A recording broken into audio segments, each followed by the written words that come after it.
कामों में लगी रहती हो। तुमने कभी सोचा है कि क्यों हम लड़कों को घर से बाहर जाके पैसा कमाने की और परिवार संभालने की जिम्मेदारी मिलती है और तुम लड़कियों को घर में बैठकर? कभी सोचा नहीं, लेकिन समझने लगी हूँ। यह तो पुरानी परंपरा है जो हम लड़कियों को सिर्फ घर काम करने की शिक्षा देती है। यह हमारे लिए किसी श्राप से कम नहीं है। शाप? शाप कैसे? देखो राजू, जिस घर के कामों में हमें बांध कर रखा जाता है वो घर हमारा घर कभी होता ही नहीं है। कैसे? यह घर तो हम सबका है। नहीं, यह पिताजी का घर है। जब मेरी शादी हो जाएगी तो मैं पति के घर जाऊंगी, वह पति का घर होगा। और जब मैं यहाँ आऊंगी तो तुम्हारा यानी भाई का घर होगा और बुढ़ापे में बेटे का घर। हमारा तो कभी कोई घर होता ही नहीं है। यह हमारे लिए किसी श्राप से कम नहीं है। हाँ, यह सच है। क्यों हमें अपनी जिंदगी का रास्ता तय करने का हक नहीं मिल सकता? क्यों हम लड़कों को हमेशा बाहर और लड़कियों को घर के काम में बांध कर रखते हैं? क्या यह सही है? नहीं, यह गलत है। यह सब पितृसत्ता के कारण होता है। पितृसत्ता? पितृसत्ता क्या है? चलो तुम्हें दिखाती हूँ पितृसत्ता होता क्या है। शिक्षा का अभाव। मैं हूँ पितृसत्ता। सदियों से समाज को अपने काबू में रखा है। लड़कियों का क्या काम पढ़ाई करना, उनकी जगह तो घर के काम काज में होती है। लड़कियों का कर्तव्य है कि वो हमारे घर की इज्जत बढ़ाए, उन्हें शिक्षा की कोई आवश्यकता नहीं है। मुझे भी पढ़ना है, मुझे भी अपने सपने साकार करने हैं। लड़कियों के सपनों की कोई जगह नहीं है, यही सही है। विवाह का दबाव। लड़कियों का कर्तव्य है कि वे जल्द से जल्द विवाह करें और अपना घर संभाले, यही उनका भविष्य है ना दोस्तों? बिल्कुल सही कहा। हमारी परंपराओं का पालन करना ही हमारा धर्म है और हम यही करेंगे। क्यों दोस्तों?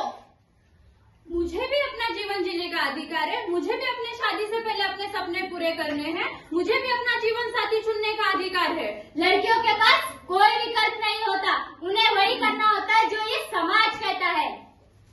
काम काज में भेदभाव।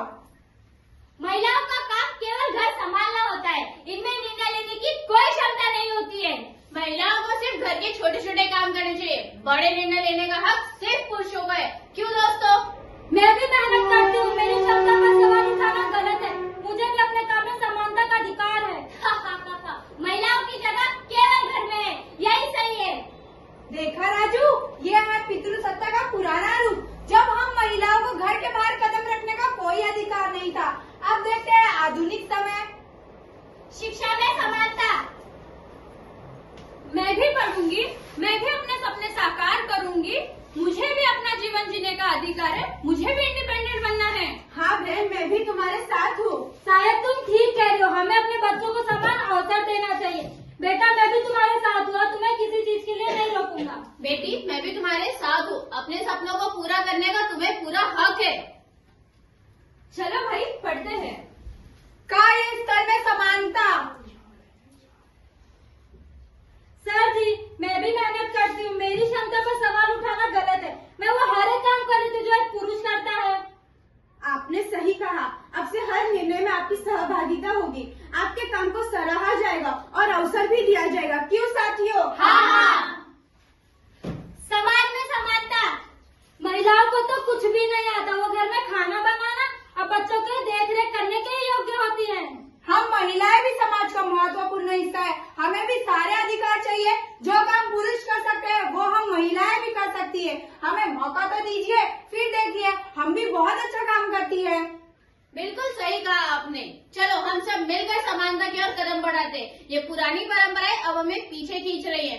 लड़कियां भी पढ़ सकती हैं, आगे बढ़ सकती हैं और अपने सपनों को पूरा कर सकती हैं। चलो साथियों, हर इंसान को जीने का पूरा अधिकार है।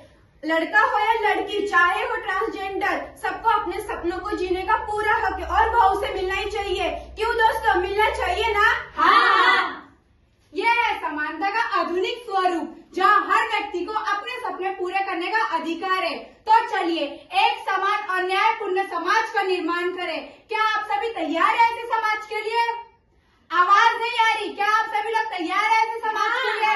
हाँ। तो चलिए